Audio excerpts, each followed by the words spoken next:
My ex-wife cheated, sued me, and then lost it all. I never thought I'd be one of those guys telling a story like this, but here I am, typing it out because I need to get this off my chest.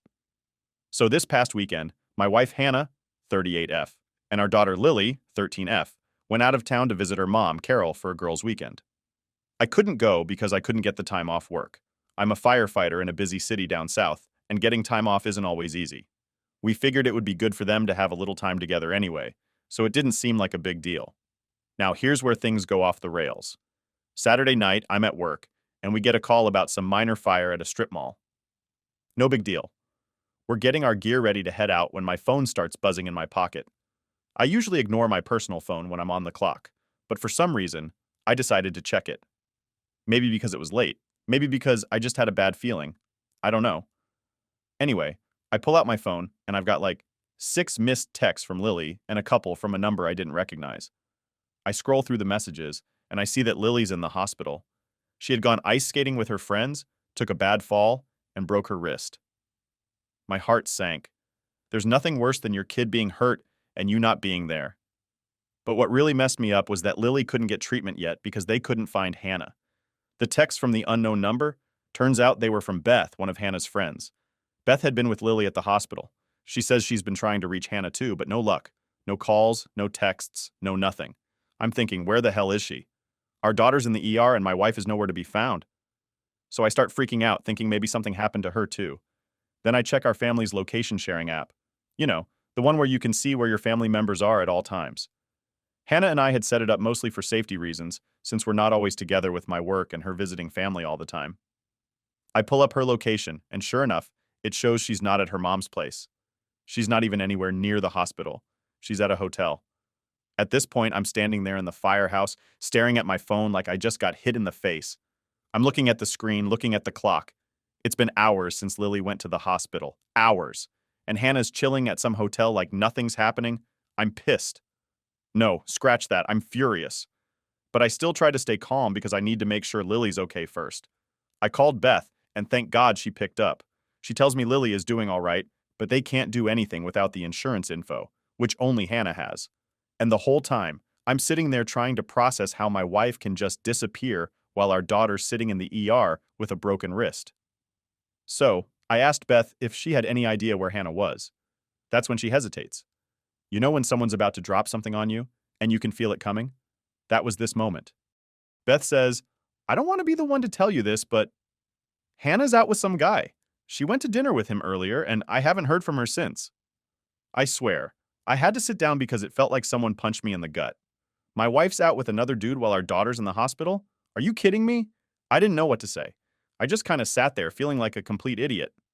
Here I am, busting my ass every day as a firefighter, working overtime to pay for everything. The house, the vacations, Lily's private school, all of it. And meanwhile, Hannah's out having a great time with some random guy. I couldn't even wrap my head around it. I wanted to blow up her phone, but she wasn't answering my calls or texts.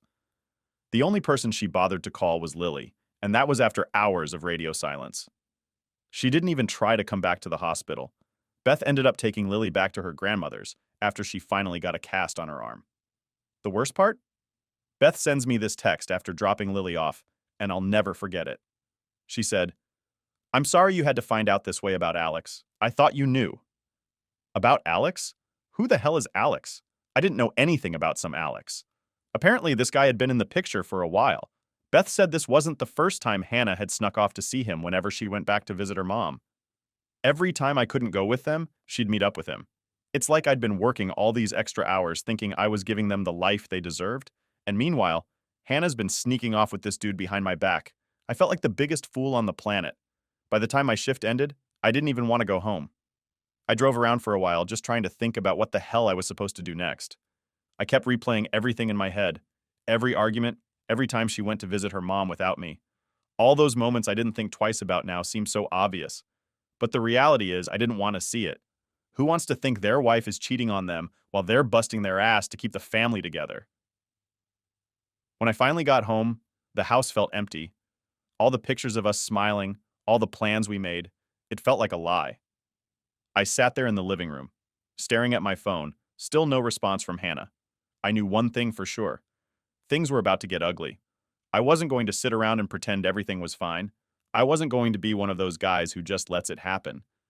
I had to talk to her, and I had to do it face to face. But I already knew, deep down, this wasn't something we could fix.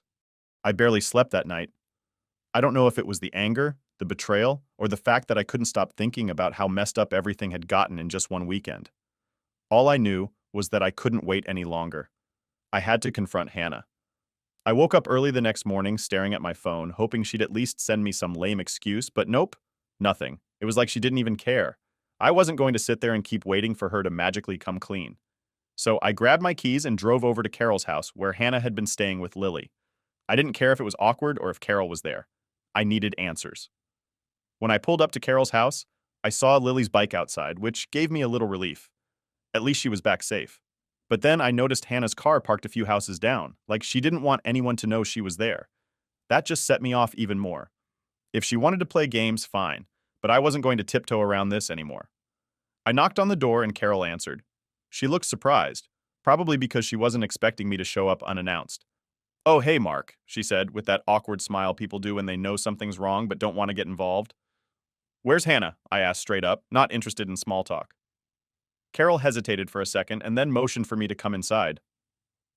"She's upstairs with Lily," she said quietly, like she didn't want to be part of whatever was about to go down. I didn't blame her. I marched upstairs, and as soon as I got to the door of the guest room, I heard voices. Lily was talking to Hannah about her wrist, and it sounded like everything was perfectly normal. That pissed me off even more. I opened the door and both of them looked at me, surprised. Lily smiled and said, "Hey, Dad," like everything was fine. But Hannah, she just froze. She knew why I was there. I tried to keep it together for Lily's sake. "Hey, sweetie, how's your wrist?" I asked, trying to sound calm.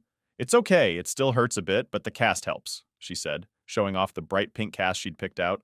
I smiled, but my heart wasn't in it. My mind was on Hannah. "Can I talk to your mom alone for a minute?" I asked Lily.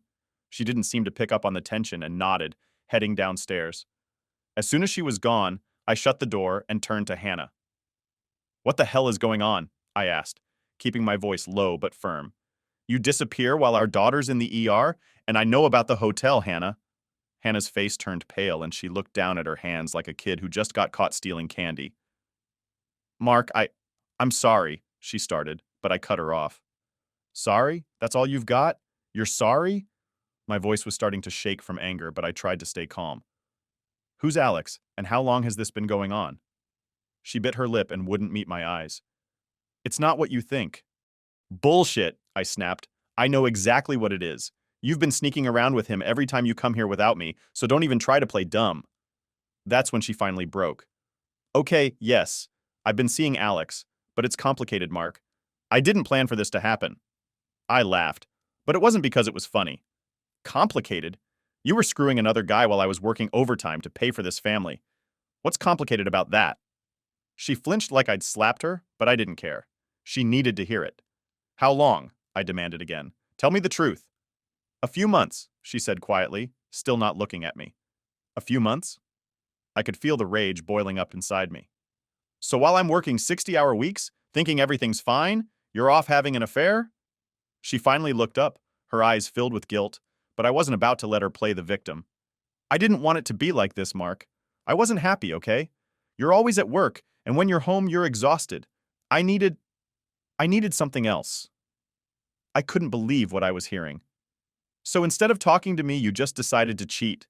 You decided to blow up our entire family because you needed something else." She started crying then, but it didn't make me feel any better. I'd seen her cry before, and it always worked in the past. But this time, I wasn't falling for it. "I didn't mean for it to go this far," she sobbed. "I thought maybe it was just a phase, but..." "But what? It wasn't a phase, was it? You were going to keep sneaking around until you got caught, right?" She didn't answer. That's when I knew I was right. She never planned on telling me. If Lily hadn't broken her wrist, if Beth hadn't told me, I'd still be in the dark. "So what now?" I asked, my voice flat. "You think we can just pretend like this didn't happen? You think I'm just going to let this slide?" Hannah wiped her eyes and shook her head.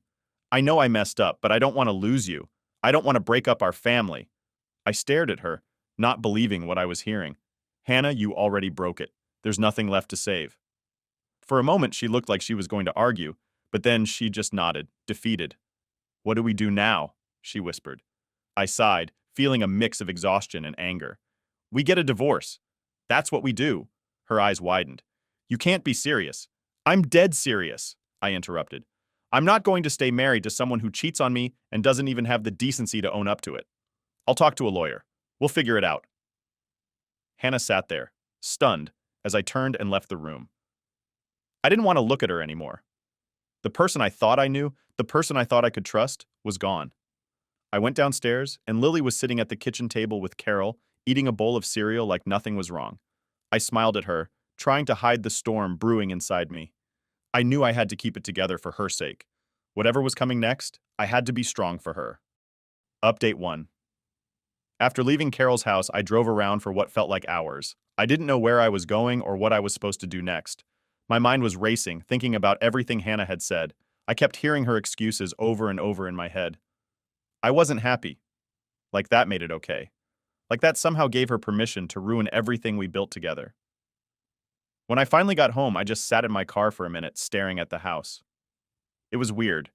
This place that used to feel like home suddenly felt wrong, like I didn't belong there anymore.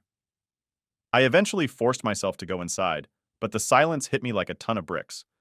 Normally, I'd come home to Lily laughing, Hannah asking how my day was, the sounds of our family. Now, all I had was quiet. I knew I had to start thinking about the next steps. This wasn't just about me anymore. Lily was caught in the middle, and I had to do whatever it took to protect her. That meant talking to a lawyer. I hated the idea of dragging this mess into court, but I wasn't going to let Hannah take advantage of me anymore. If she wanted out, fine, but she wasn't getting everything. The next morning, I called a divorce lawyer. It felt like a punch to the gut just making that call, but I knew it had to be done. I set up a consultation for later that week. In the meantime, I still had to figure out how to talk to Lily. That was the hardest part. She didn't deserve any of this, and I wasn't sure how to explain it to her without breaking her heart. 2 days later, I picked Lily up from school. I had been dreading this conversation, but I couldn't avoid it forever. We drove in silence for a bit, and I kept glancing at her, trying to figure out the right words to say. How do you tell your kid that their mom's been lying to them? That their family's falling apart? Finally, I just went for it. Hey Lil, can we talk for a minute? I asked, keeping my eyes on the road. She shrugged. Sure, what's up? I took a deep breath. You know how things have been a little weird lately? With me and your mom? She didn't say anything at first, but I could see the gears turning in her head. Yeah, she said quietly. I noticed. I nodded, gripping the steering wheel a little tighter. Well, the thing is, your mom and I aren't going to be together anymore. We're getting a divorce. I heard her take a sharp breath, and I braced myself for the questions. But all she said was, is it because of that guy? That hit me like a freight train. She knew. Somehow she already knew. What do you mean? I asked, trying to stay calm. But my heart was pounding. Lily shifted in her seat, looking down at her hands. I saw her with him. When we were at Grandma's. They didn't think I noticed, but I saw them hugging and she kissed him. I felt like the air had been sucked out of the car. My 13-year-old daughter had to witness that, and I didn't even know. I didn't think it was possible to be more angry at Hannah, but in that moment, I was boiling. I could barely keep it together. I'm so sorry, Lily, I said, trying to keep my voice steady. You shouldn't have had to see that. None of this is your fault, okay? She nodded, but I could see the tears in her eyes. Are we going to be okay? She asked, her voice small and scared. That question just about broke me. I reached over and squeezed her hand. Yeah, kiddo, we're going to be okay, I promise. A few days later, I had my meeting with the lawyer. I walked into her office feeling like a deer in headlights.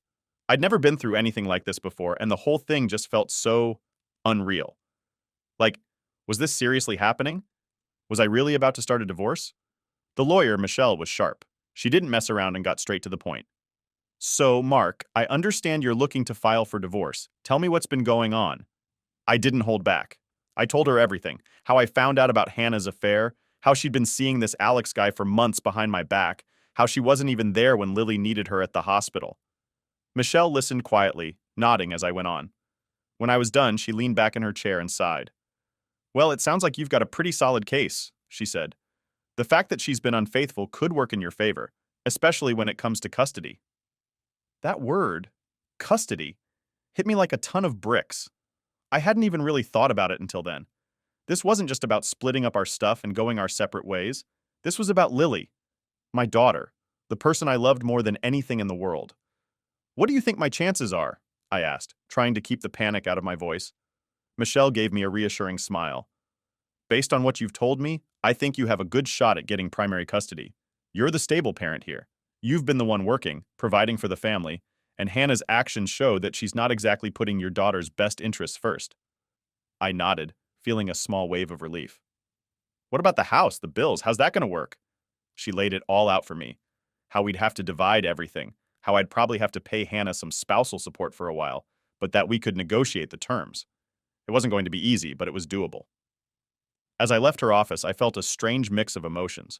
Relief, anger, sadness. It was all swirling around in my head. But I knew one thing for sure. I wasn't going to let Hannah walk all over me anymore. I was going to fight for my daughter, and I wasn't going to let her destroy what was left of our lives. That weekend, Hannah finally came to pick up her things from the house. I had been dreading it all week, but it had to happen sooner or later. She pulled into the driveway with Alex. Of course, she didn't even have the decency to come alone. I stood by the door as they got out of the car, trying to keep my cool. Lily was with her friend, thank God, so she didn't have to see this. Hannah barely looked at me as she walked past, heading straight for the bedroom to pack up her stuff. Alex stood awkwardly by the car, not sure what to do with himself. I didn't care enough to acknowledge him. As she packed, I could feel the tension building in the house. I wanted to scream at her, tell her how much she had hurt me. But what was the point? She wasn't the person I thought she was anymore. When she finally came downstairs, bags in hand, she looked at me for the first time. "I'm sorry," she said quietly. I stared at her for a moment, then shook my head. "No, you're not." And with that, she left. Just like that, years of marriage, of building a life together, were over. Update 2. So the day finally came. I didn't expect it to happen so fast, but Hannah had filed for spousal support and we were headed to court. I wasn't thrilled about it, but I also wasn't going to roll over and let her take everything. She had already packed up her stuff and moved in with Alex, but apparently that wasn't enough. Now she wanted money. My money. The same money I'd been working overtime to make while she was off sneaking around behind my back. I wasn't having it. The morning of the court hearing, I woke up feeling anxious as hell.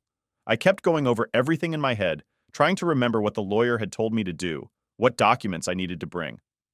I had spent the night before printing out bank statements, bills, text messages, anything that would show I wasn't some deadbeat. I got to the courthouse early. The place was buzzing with people, mostly other couples fighting over who got what, and you could feel the tension in the air. I waited outside the courtroom for what felt like forever, just sitting there, going over my stack of paperwork. Then Hannah showed up. She walked in like she owned the place, Alex trailing behind her. He didn't come into the courtroom, thank God, but just knowing he was there put me on edge. It took everything in me not to say something, but I bit my tongue. Today was about getting this done the right way. Not for her, not for Alex, but for Lily. Hannah didn't even look at me. She just sat down on the opposite side of the room, scrolling through her phone like none of this even mattered. It was like she wasn't even taking this seriously. Then the judge walked in, and it was time to get down to business. The first part of the hearing was just going over the basics. Our names, dates of birth, when we got married, all that stuff. I zoned out for most of it, just staring at the judge, trying to figure out if they were the type to side with me or if I was about to get screwed. Finally, the judge got to the spousal support part. "So, Mrs. Hart," the judge said, looking at Hannah, "you're asking for monthly support payments?" "Yes, Your Honor," she replied, in the fakest, sweetest voice I've ever heard. It was like she'd been practicing her poor me act in front of a mirror. "And can you explain why you believe you're entitled to spousal support?" Hannah took a deep breath, like she was about to give the performance of her life. "Well, Your Honor, I've been a stay-at-home mom for most of our marriage. Mark has been the one working while I took care of our daughter and managed the household. Now that we're separated, I don't have an income, and I need help to get back on my feet." I almost laughed out loud. Managed the household? The only thing she managed was sneaking around with Alex and making sure I was working hard enough to pay for her little vacations. But I kept my mouth shut. The judge nodded, writing down notes, and then looked at me. "Mr. Hart, do you have anything to add?"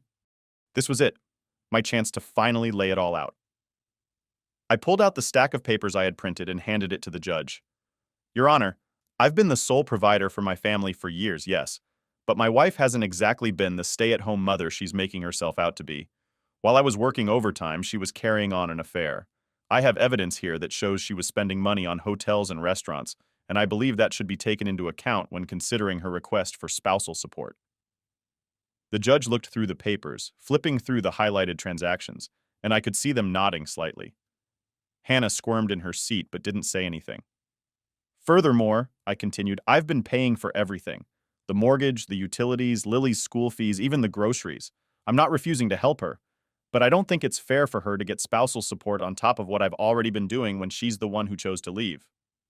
I could see Hannah's lawyer whispering in her ear, probably trying to come up with some kind of defense, but it was too late. The judge looked back at her. Mrs. Hart, do you have a response? Hannah stammered for a second before saying, Your Honor, the affair is irrelevant. We're here to discuss the financial situation, and I still need support to maintain my standard of living. I couldn't believe what I was hearing. She thought she deserved the same standard of living she had while we were married, while she was living with Alex. It was like I was living in some alternate reality. The judge shook their head. The affair may not be relevant to the financial situation directly, but it does speak to the circumstances of your separation. I'll take everything into consideration and make my decision shortly. The courtroom was silent as the judge looked over the documents, and I could feel my heart racing. This was it. Whatever the judge decided would shape the rest of my life, financially at least. I glanced over at Hannah, who was still scrolling through her phone like she couldn't care less. That's when I realized that no matter what the judge said, I had already won in a way. She didn't care about us, about me, or even Lily. Not really. She was only in it for herself. Finally, the judge spoke. Mr. Hart, given your role as the primary provider and the circumstances surrounding the separation, I'm going to deny Mrs. Hart's request for ongoing spousal support. Hannah's face dropped. I could see her mouth open slightly like she was about to protest, but she didn't. The judge wasn't done yet. However, the judge continued, I will order a one-time payment to assist Mrs. Hart with transitional expenses, but beyond that, both parties will be responsible for their own financial futures. I felt this massive weight lift off my shoulders. A one-time payment I could handle. Ongoing support? No way. The judge signed the paperwork, and just like that, it was done. After the hearing, Hannah didn't say a word to me. She just stormed out of the courtroom with her lawyer, probably going to complain about how unfair everything was. I didn't care. I had done what I needed to do. Walking out of the courthouse, I felt like I could finally breathe again. It wasn't just about the money. It was about the principle. I wasn't going to let her keep taking from me after everything she'd done. She had made her choices, and now she had to live with them. As I got into my car and drove away, I realized this was the first step toward getting my life back. It wasn't going to be easy, and there was still a long road ahead, but at least I wasn't stuck in that toxic mess anymore. I had Lily, and that was all that mattered. Update 3. The days after the court hearing were kind of a blur. For the first time in a while, I wasn't constantly looking over my shoulder, waiting for the next fight with Hannah, the next argument about money, or whatever else she could throw at me. It felt weird, like there was this big space in my life now, but at the same time, I could finally breathe again. Lily seemed to pick up on the shift too. She wasn't asking about her mom as much, and when we were together, it felt easier, like a weight had been lifted for both of us. That was all I really cared about, making sure she was okay through all of this. A week or so after the court hearing, I got a text from Hannah. I almost didn't open it, but curiosity got the best of me. It was short. Can we talk about Lily? I stared at the screen for a minute. Of course, she didn't want to talk about anything else. Not the affair, not how she screwed up our family, just about Lily. Like that was going to magically fix everything. I took a deep breath and replied, What do you want to talk about? Her response came almost immediately.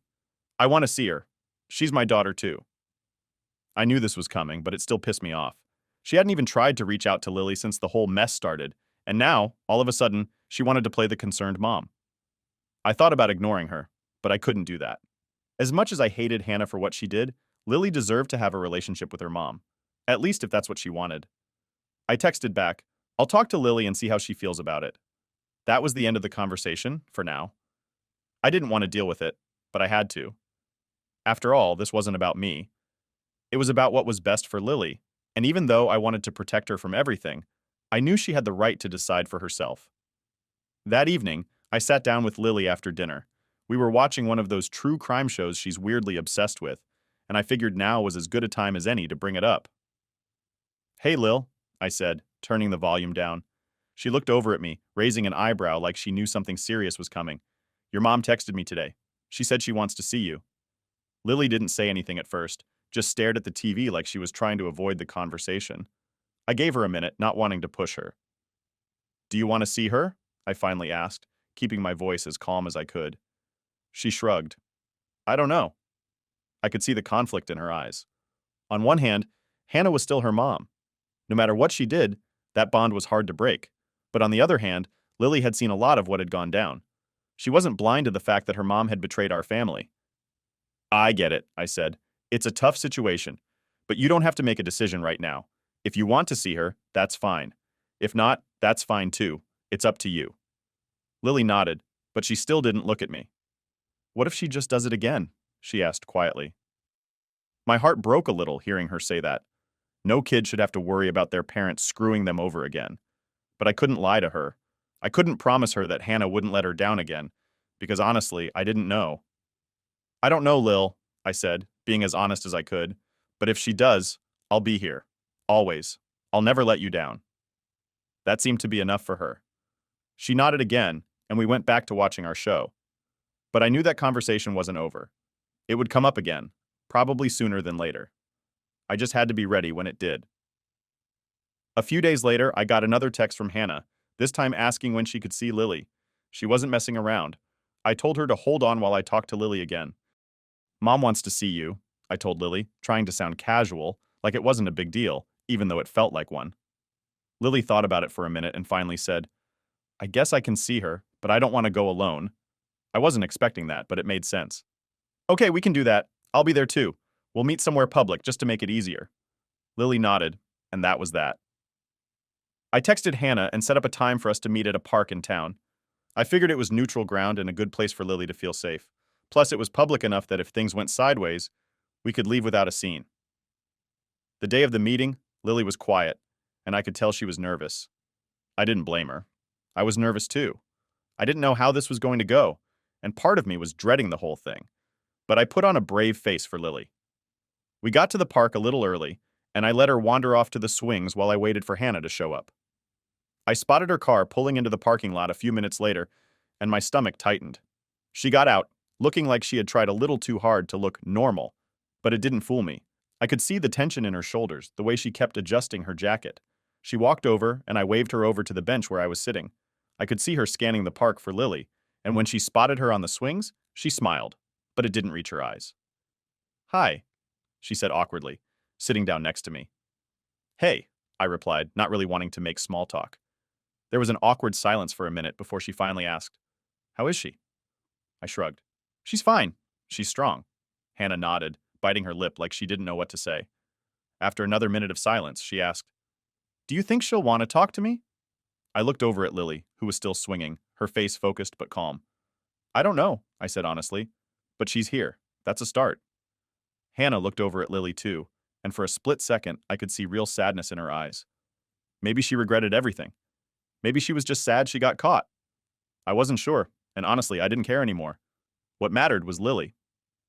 After a few more minutes of awkward small talk, I called out to Lily. You ready to come talk? She got off the swing and walked over slowly, like she was testing the waters. I could see Hannah light up as she got closer, but Lily kept her distance.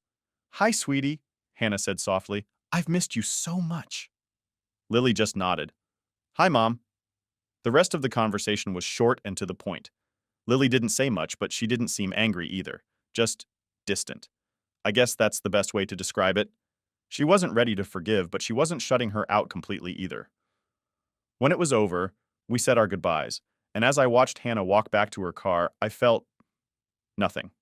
No anger, no sadness, just nothing. It was like I had finally let go of all the baggage. We drove home in silence, but this time it wasn't the heavy kind of silence. It felt lighter, like maybe, just maybe, we were going to be okay after all.